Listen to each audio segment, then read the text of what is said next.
Alright, so today I'm going to be doing something a little different. I am working on a big project right now that I'm not gonna spoil, but until that's finished and ready to go, I'm gonna give in to some booktube trends and I'm gonna do a book haul. This is gonna be a little different than a normal book haul because these are books that I got from a thrift store and then one book from the library, but I just wanted to maybe try and keep myself accountable to read these books because I have a really bad habit of buying books and not reading them. I also buy a lot of nonfiction books because those take me longer to read, and so the hope is that if I buy them, instead of get them from the library, I'll be able to read them, but I've had some of these books for like 3 years now and haven't touched them, so whoops. I also bought some candles from Goodwill because, like, I have a candle obsession. Alright, so first, I bought this for another project that I'm doing for this channel. This is a Daw yellow paperback.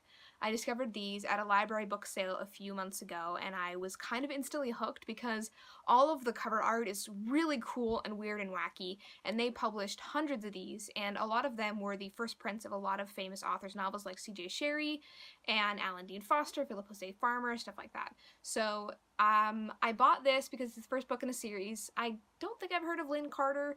Their name is kind of familiar. I got this book from a cool used bookshop in downtown Seattle, so that was a really nice find. And then the cover is just really neat. I think that's like a metal griffin, or then that's an eagle. I'm really not sure. But anyway, I'm going to be doing a video about my small but growing collection of Daw yellow paperbacks, so we'll get into more in that video.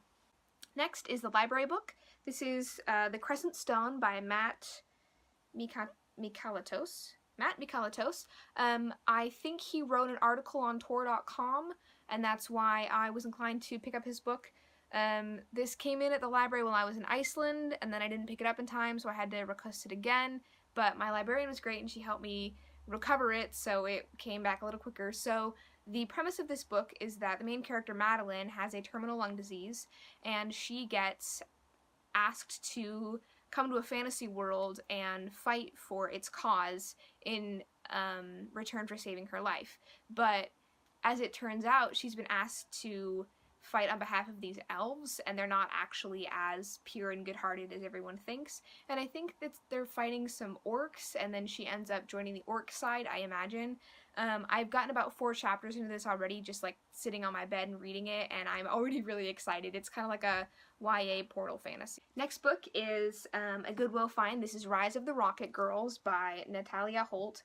Nathalia Holt? I should have checked the author's names before I did this. This was on a bunch of lists of Hidden Figures read-alikes. I love Hidden Figures, the movie, and I thought the book was even better.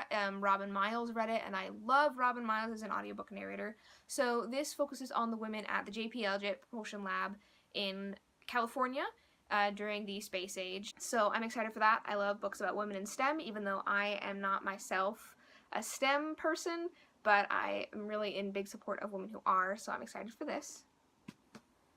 And my last Goodwill find, as a sort of preamble, I buy a lot of books about gay history, and I wasn't sure if I already had this one or not. Luckily I don't. So this is Out of the Past by Neil Miller. It has some chapters on, like, not just American. Yeah, it's not just American history, which is really cool. A lot of the queer history that I read is pretty American focused, and I love learning about how other cultures talk about sexuality and deal with it, and especially the effects of colonialism on sexuality. Oh man, the back of the book lists a Boston marriage, and I'm all for those. Hopefully I will read this sometime in my lifetime. Right now I'm reading another gay history book called Gay Seattle, which is actually really cool. I'm reading Full Fathom 5 by Max Gladstone from the Craft sequence. I want to read more romance novels, but I'm trying to read and get through the other books I have out from the library, so we'll see how that goes. Alright, thank you so much for watching. I'm gonna ask you to like and subscribe now, because people have told me that algorithm works, so I will see you next time.